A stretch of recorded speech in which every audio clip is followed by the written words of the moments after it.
2025년 2월 6일 목요일 새벽 말씀을 함께 묵상하길 원합니다. 오늘 함께 보실 하나님의 말씀은 미가 1장입니다. 유다의 왕들 요담과 아하스와 히스기야 시대의 모레셋 사람 미가에게 임한 여호와의 말씀, 곧 사마리아와 예루살렘에 관한 묵시라. 백성들아, 너희는 다 들을지어다. 땅과 거기에 있는 모든 것들아, 자세히 들을지어다. 주 여호와께서 너희에게 대하여 증언하시되 곧 주께서 성전에서 그리하실 것이니라. 여호와께서 그의 처소에 나오시고 강림하사 땅의 높은 곳을 밟으실 것이라. 그 아래에서 산들이 녹고 골짜기들이 갈라지기를 불 앞에 밀초 같고 비탈로 쏟아지는 물 같을 것이니 이는 다 야곱의 허물로 말미암음이요 이스라엘 족속의 죄로 말미암음이라. 야곱의 허물이 무엇이냐?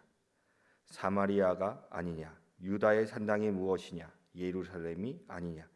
이러므로 내가 사마리아를 들의 무더기 같게 하고 포도 심은 동산 같게 하며 또 그 돌들을 골짜기에 쏟아내리고 그 기초를 드러내며 그 새긴 우상들은 다 부서지고 그 음행의 값은 다 불살라지며 내가 그 목상들을 다 깨뜨리니 그가 기생의 값으로 모았은즉 그것이 기생의 값으로 돌아가리라.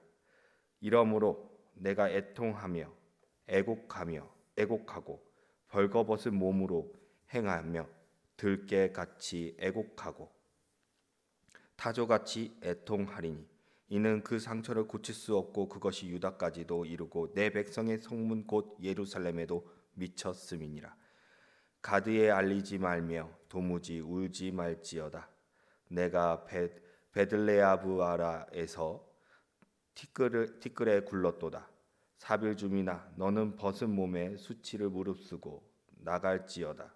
사난 주민은 나오지 못하고 베데셀이 왜곡하여 너희에게 의지할 곳이 없게 하리라. 마롯 주민이 근심 중에 복을 바라니 이는 재앙이 여호와께로 말미암아 예루살렘 성문에 임함이니라. 라기스 주민아, 너는 준마의 병거를 메울지어다. 라기스는 딸 시온의 죄의 근본이니 이는 이스라엘의 허물이 내게서 보였음이니라. 이러므로 너는 가드모레셋에 작별하는 예물을 줄지어다. 악십의 집들이 이스라엘 왕들을 속이리라. 마레사 주민아, 내가 장차 너를 소유할 자로 내게 이르게 하리니 이스라엘의 영광이 아둘람까지 이를 것이라. 너는 내 기뻐하는 자식으로 인하여 내 머리털을 깎아 대머리 같게 할지어다. 내 머리가 크게 벗어지게 하기를 독수리 같게 할지어다. 이는 그들이 사로잡혀 너를 떠났음이니라. 아멘.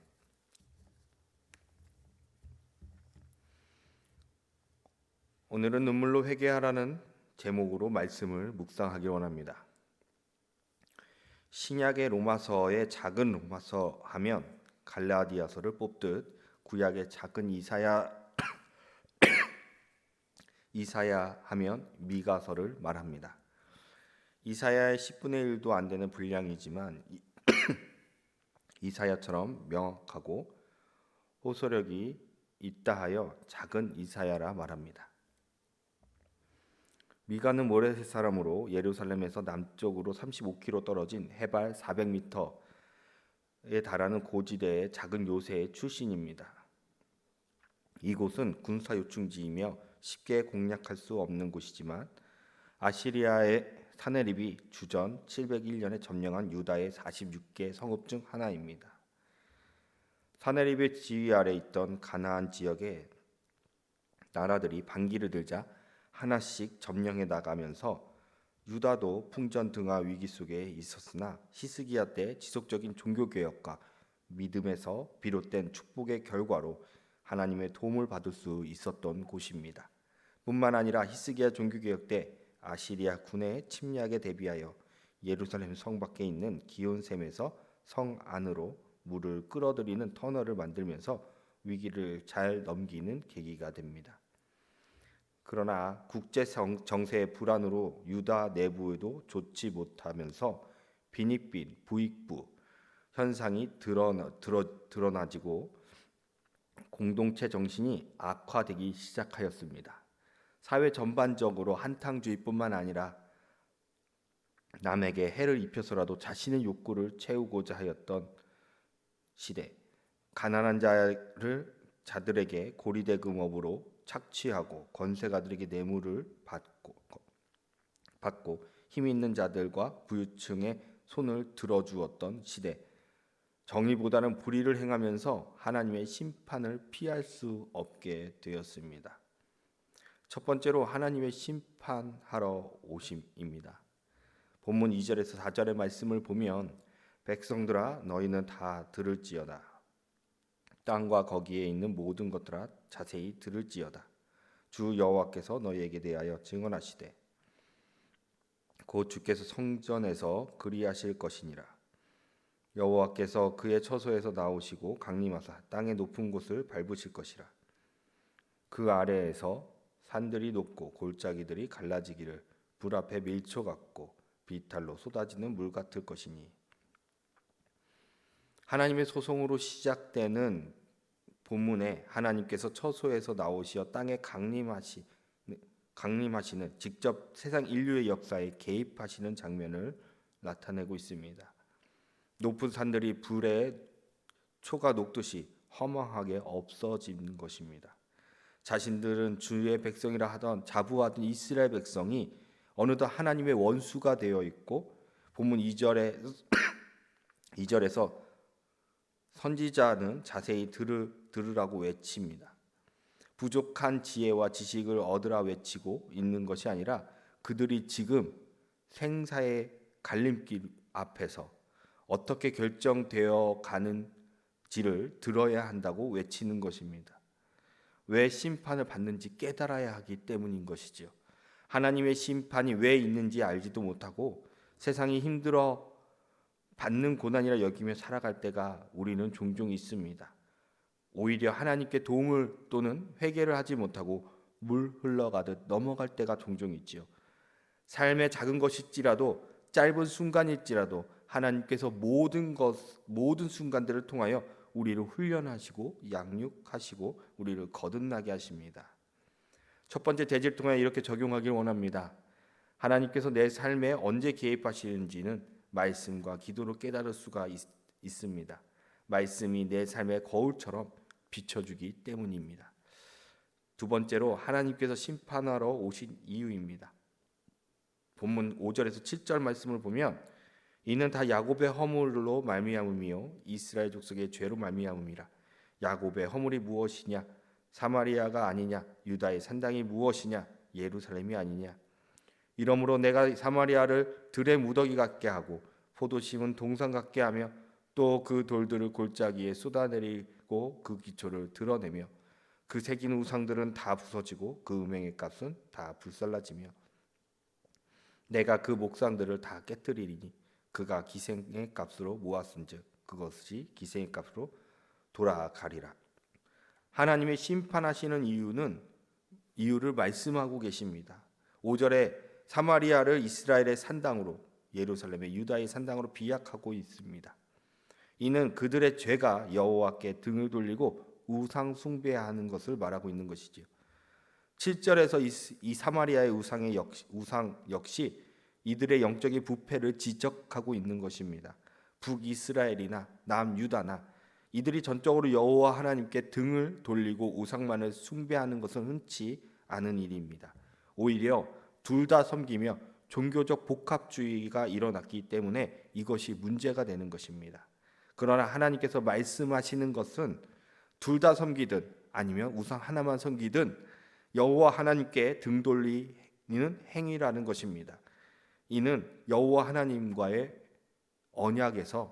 언약을 위반하는 행위인 것이죠. 우리도 예수 그리스도의 보혈의 피로 제사함을 받았으며 하나님의 자녀로 회복되어졌습니다. 그러므로 우리는 그리스도의 도를 따를 의무가 있는 것이지요. 그러나 우리가 세상과 말씀을 저울질한다는 것은 등을 여호와께로부터 돌려 언약을 위반하는 유다와 이스라엘 백성과 같은 행위인 것입니다. 두 번째 제지를 통하여 이렇게 적용하기를 원합니다. 우리에게 심판이나 고난은 하나님께 등을 돌렸기 때문입니다. 내가 무엇으로 죄를 범했는지 깨닫기를 간구하고 용서를 구하는 자가 됩시다. 세 번째로 유다를 향한 애가입니다. 본문 8절에서부터 9절의 말씀을 보면 이러므로 내가 애통하며 애곡하고 벌거벗은 몸으로 행하며 들깨같이 애곡하고 타조같이 애통하리니 이는 그 상처를 고칠 수 없고 그것이 유다까지도 이르고 내 백성의 성문 곧 예루살렘에도 미쳤음이니라. 사마리아에게 심판의 말씀을 선언 후 예루살렘에 닥칠 재앙을 생각하며 애가를 부르는 말씀입니다. 선포된 말씀이 예언으로 이루어지는 말씀입니다. 미가는 말씀을 선포하면서 그 누구보다도 가슴 아파하고 괴로워하며 하나님의 심판을 선언한 것입니다. 본문 16절의 말씀을 보면 너는 내 기뻐하는 자식으로 인하여 내 머리털을 깎아 대머리 같게 할지어다. 내 머리가 크게 벗어지게 하기를 독수리 같게 할지어다. 이는 그들이 사로잡혀 너를 떠났음이라. 미가는 그 누구보다 아파하며 백성들에게 애곡하라고 합니다. 머리를 밀어 민머리를 드러내어 슬픔을 표현하라고 합니다. 대머리 독수리처럼 머리와 수염까지 밀어 표현하라는 말씀입니다. 이 재앙으로 자식들을 떠나보내는 부모의 처절한 슬픔을 토로하기 때문이죠. 이 땅에서 젊은이가 사라진다는 것은 나라의 미래도 사라지는 것이기 때문입니다. 고난과 절망과 슬픔 속에 잠기게 합니다. 미래가 보이지 않기 때문이죠. 우리가 해야 할 것은 눈물로 부르짖으며 기도해야 하는 것입니다. 나의 죄를 회개하고 지금의 상황을 주님께 아뢰이며 구원의 손길을 간구해야 할 것입니다. 세 번째 제지를 통하여 이렇게 적용하길 원합니다. 하나님의 심판의 이유를 알았다면 우리는 주님께 눈물로 회개하고 부르짖으며 주님의 구원의 손길을 간구합시다. 말씀을 끝맺겠습니다. 고난은 내가 주님께 등을 돌리고 떠났을 때 찾아옵니다. 주님께 등을 돌리는 것은 주님을 떠나 살거나 또는 주님과 세상을 동시에 섬기는 것을 말하는 것입니다. 주님께 등을 돌린 삶은 그리스도의 십자가를 저버리는 삶입니다. 그러므로 말씀 안에서 분별하여 날마다 자신의 죄로 애통하며 겸손히 주님의 구원을 간구하는 삶을 살기를 간절히 소망합니다. 기도하시겠습니다. 우리를 사랑하시고 우리에게 자비를 베푸시는 하나님, 날마다 나의 죄가 무엇인지 주님 앞에서 깨닫게 하시고 말씀을 볼 때마다 주님의 뜻을 깨닫게 하시며 분별하게 하여 주시옵소서. 주께서 주님께 등 돌리는 일이 없게 하시고 모든 것을 주님 안에서 누리는 자들이 되게 하여 주시옵소서. 이 모든 말씀 우리 주 예수 그리스도의 이름으로 기도드리옵나이다. 아멘.